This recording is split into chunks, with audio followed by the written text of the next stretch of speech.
அனைவருக்கும் வணக்கம். பாரம்பரிய திருவள்ளுவர் குலவம்சம் பிரசன்ன ஜோதிடர் சுபமாரிமுத்து திருப்பூரிலிருந்து இந்த பதிவு உங்களுக்காக.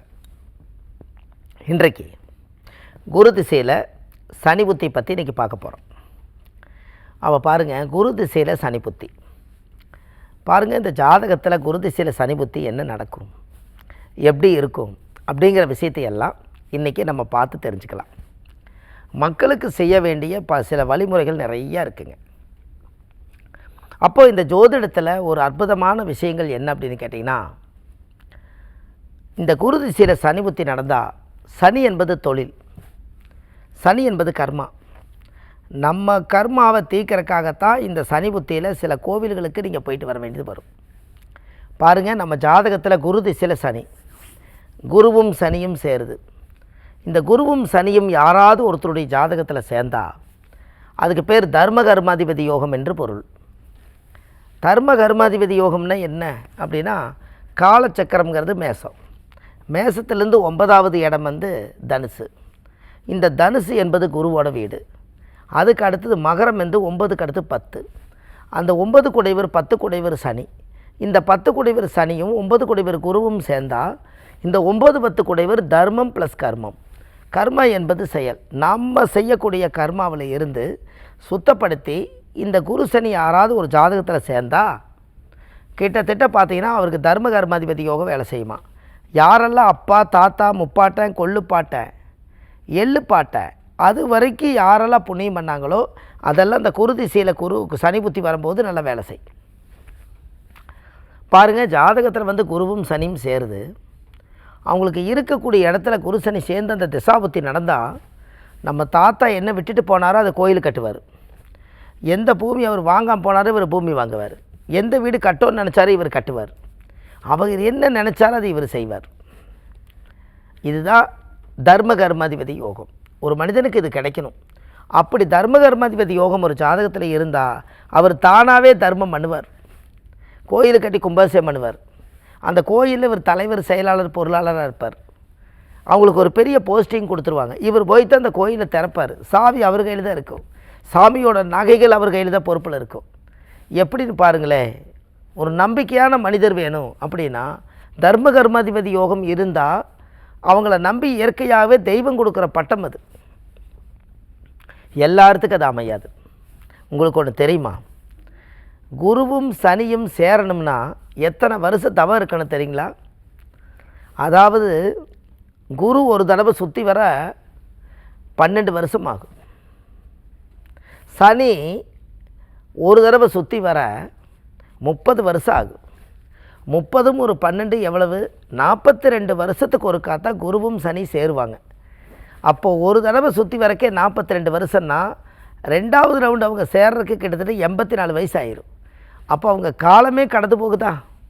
அப்போ அந்த அப்படிப்பட்ட குருவும் சனியும் ஒரு ஜாதக கட்டத்தில் சேரும்போது இந்த குழந்தை பிறந்தா இந்த குழந்தைக்கு அந்த யோகம் தர்ம கர்மாதிபதி யோகத்தோடு பிறந்திருக்குது என்று பொருள். அது எப்போ வேலை செய்யும்? குரு திசையில் சனி புத்தி வந்தாலோ சனி திசையில் குரு புத்தி வந்தாலோ அப்போ தர்ம கர்மாதிபதி யோகம் வேலை செய்யும். ஆனால் அதுக்குரிய நம்ம கோயிலுக்கு போயிட்டு வரணும். கண்டிப்பாக நம்ம கோயிலுக்கு போயிட்டு வந்தால் தான் சரியாகும். அப்போ குருன்னா என்ன? திட்டைக்குடி ராஜகுரு கோயிலுக்கு போய் 16 விளக்கு நெய் விளக்கு ஏற்றி சாமிக்கு தேங்காய் பழம் பூமாலை கல்கண்டு வாங்கி அர்ச்சனை பண்ணி அந்த கோவிலில் போய் நம்ம சாமி கும்பிட்டு வந்தால் நம்ம ஜாதகத்தில் இருக்கக்கூடிய பிரபஞ்ச தோஷமே நிவர்த்தியாகும். இங்கே சனி புத்தி நடக்குது. சனி என்பது சனி பகவான். இந்த சனி பிறந்தது காசியில். ஒரு முறை வாழ்க்கையில் அவங்க முன்னோர்கள் யாராவது காசி போயிட்டு வரலாம். 2வது குச்சனூரில் சனி பகவான் பிறந்த இடம் வரலாறு திருநள்ளாறு.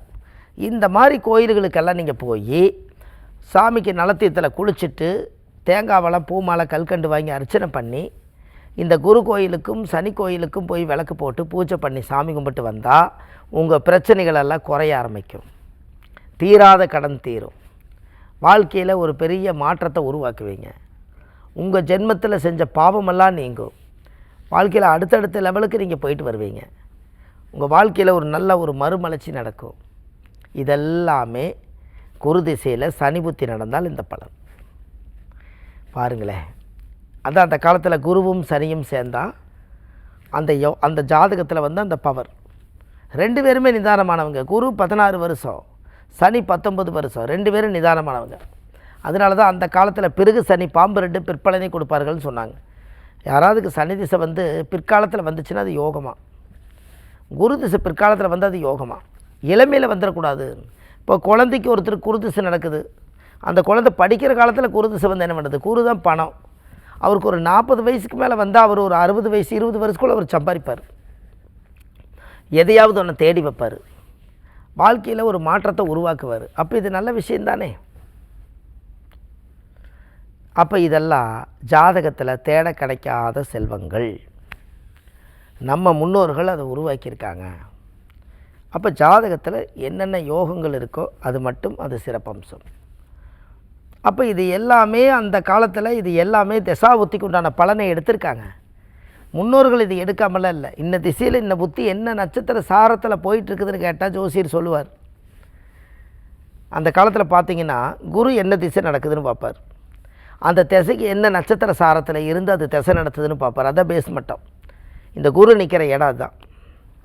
சனி புத்தி நடக்குதா, சனி என்ன நட்சத்திர சாரம் இருக்குதோ அந்த நட்சத்திர சாரத்தை பிடிச்சி ஜோசியம் பார்ப்பாங்க. அதனால தான் அந்த காலத்தில் சாரம் பார்க்காத ஜோதிடம் சோரம் போய் விடுமா, சாரம் பார்க்காத ஜோதிடம் சோரம் போய் விடுமா. அந்த காலத்தில் உங்களுக்கு ஒன்று தெரியுமா? வைத்தியரு கையப்பொடி, ஜோசியரு காலப்பொடிம்பாங்க. அது என்ன பொருள்? வைத்தியர் கையப்பொடினா வைத்தியர் கையை பிடிச்சி நாடி பார்த்தாருன்னா, ஒரு பெண்ணோட வாழ்க்கையில் அம்மா நீங்கள் வந்து கல்யாணம் ஆச்சு, இந்த 3 மாதமாக வயிற்றில் குழந்தை உருவாகிட்டு இருக்குதுன்னு நாடி பார்த்து ஒரு வைத்தியர் சொல்லுவார். ஜோசியர் காலப்பொடினா என்ன? ஜோசியர் எதுக்கு காலை பிடிக்கணும்? அது காலை பிடினா நம்ம காலை பிடிக்கல, ஒரு கிரகம் எந்த நட்சத்திர காலில் இருக்குதோ அந்த காலை பிடிச்சி பேசுன்னு சொன்னாங்க. அதனால தான் ஜோசியர் காலப்பொடி, வைத்தியர் கையப்பொடினாங்க. அந்த காலத்து பழமொழிகளெல்லாம் அழியாத சொத்து, பிரமாதமாக நீங்கள் வச்சு வாழ்ந்துக்கலாம். என்னைக்கு எடுத்து பார்த்தாலும் சுவையானது. தமிழில் இருக்கக்கூடிய சொல்லு அதை விட சுவையானது. அதனால தான் தமிழ் சுவை. அது எப்படியெல்லாம் அந்த காலத்தில் முன்னோர்கள் வாழ்ந்துருக்காங்கன்னு பாருங்கள். இவங்களை ரசித்தாலே போதும், நம்மளுக்கு லைஃப்பில் எவ்வளோ விஷயம் வேணாலும் கிடைக்கும். அந்த காலத்தில் ஒவ்வொருத்தர்கிட்ட ஒரு ஞானம் பிறந்திருக்குது. இந்த ஞானமெல்லாம் வந்து இந்த பிரபஞ்சத்துக்கு தான் கொடுத்துட்டு போயிருக்காங்க. ஒவ்வொருத்தர் ஓலைச்சுவடி எழுதிட்டு வச்சு போயிருக்காங்க, ஒருத்தர் வந்து பேனா நோட்டு வச்சு எழுதி வச்சுட்டு போயிருக்காங்க, ஒருத்தர் கல்வெட்டில் எழுதி வச்சுட்டு போயிருக்காங்க, ஒருத்தர் பட்டயத்தில் எழுதி வச்சுட்டு போயிருக்காங்க. இதையெல்லாம் எங்கேருந்து கிடச்சிது? எல்லாம் காலத்துக்கு அழியாது. நம்மளை மாதிரி ஆதங்கம் அவங்களுக்கு இருந்திருக்குமல்ல.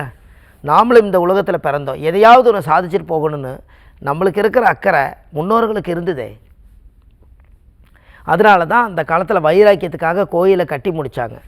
எத்தனை பாவங்கள் செஞ்சாலும் ஒரு கோயில் கட்டி கும்பாபிஷேகம் பண்ணி வச்சால் 7 தலைமுறை சாப நிவர்த்தியாகமாக ஒரு கோயில் கட்டி வச்சா. இந்த விஷயத்தை தெரிஞ்சு தான் அன்றைக்கி ராஜாக்கள் எல்லாம் நிறையா ஏதோ அவங்க அசுரர்களாட்டம் ஏதோ பண்ணிகிட்டு இருந்தாங்க.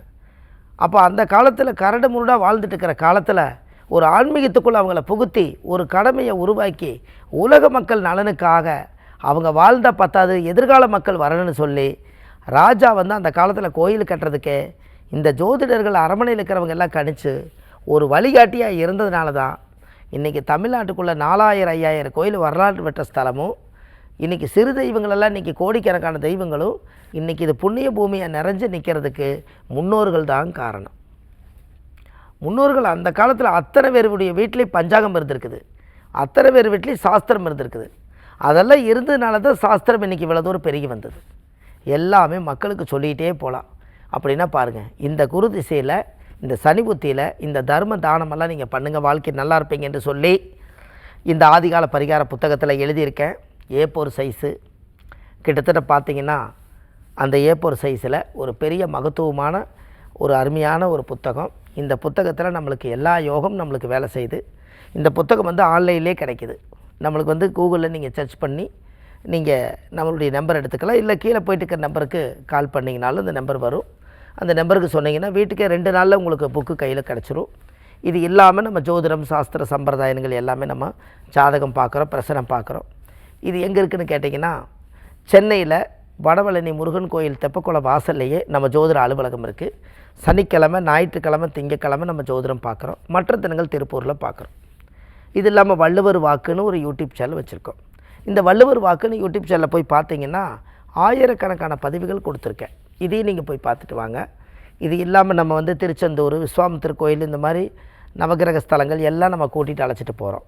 அந்த கோயிலுக்கெல்லாம் போய் ஆசீர்வாதம் வாங்க வைக்கிறோம். இதெல்லாம் நடக்குது. எல்லாத்துக்குமே இந்த விவரங்கள் எல்லாம் அறியறதுக்காக இந்த கீழே போயிட்டு இருக்கிற நம்பருக்கு கால் பண்ணிங்கன்னா உங்களுக்கு எல்லா விஷயத்தையும் அவங்க சொல்லிடுவாங்க என்று சொல்லி, பாரம்பரிய திருவள்ளுவர் குல வம்சம் பிரசன்ன ஜோதிடர் சுபமாரிமுத்து, வாழ்வது ஒரு முறை வாழ்த்தட்டும் தலைமுறை. நன்றி, வணக்கம்.